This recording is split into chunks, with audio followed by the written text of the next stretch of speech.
Hi guys, welcome back to another X-Men video. If you're unaware, I am doing an X-Men series reviewing all the movies up until the release of New Mutants, which comes out at the end of the month. Today's review, it will be on the next solo Wolverine movie in the X-Men franchise, titled The Wolverine.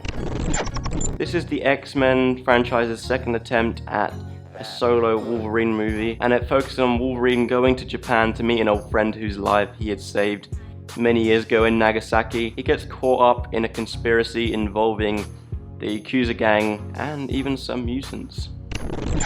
First of all, I just really love the opening of this movie. If you saw my X-Men Origins Wolverine video, you know that the flashback montage at the beginning provoked some interesting thoughts in my mind. You know, I would have liked to see more of that in the war. I just liked how we saw Wolverine held prisoner in Nagasaki, and as a bomb goes off, you see him save this soldier's life. But in general, I just think this is one of the more underrated movies in the X-Men franchise. I always have thought that. As this is a few years before Logan, the movie, this must have been the first time we saw Hugh Jackman go full Wolverine in a movie. As where X-Men Origins Wolverine didn't do, I felt like this movie did Logan, the character, justice, and it really pushes the boundaries with some of the action. You know, it's a PG-13, but it is well on the brink with some sequences of pushing that limit. It's a very violent PG-13 movie, once again, which I loved. In the X-Men movies, we'd always seen Wolverine teamed up with people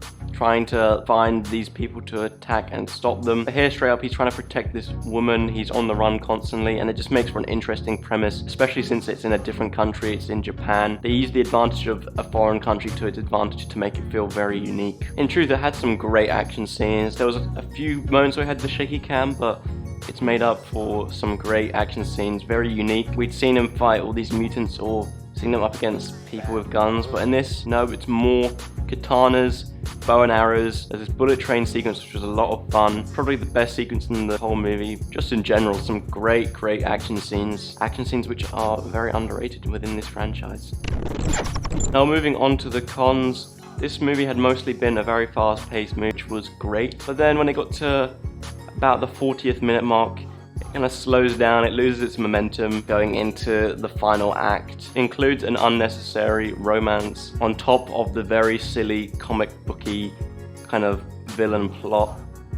It all goes downhill from that point. The villain of Viper, she feels very out of place in this movie, and if you took her out, I can't see it changing much in terms of the plot. If anything, it'll make it better. I felt it was kind of forced to have a mutant in it other than Logan, which in truth I don't think it needed. It felt good as him being the odd one out, I guess. In truth, as I mentioned, The Wolverine is one of the more underrated X-Men movies, and it does the character of Wolverine justice as he can go full berserk on people. It isn't held back by having to include loads and loads of mutants. It works very well as a standalone Wolverine movie, and for that I give it a 7 out of 10.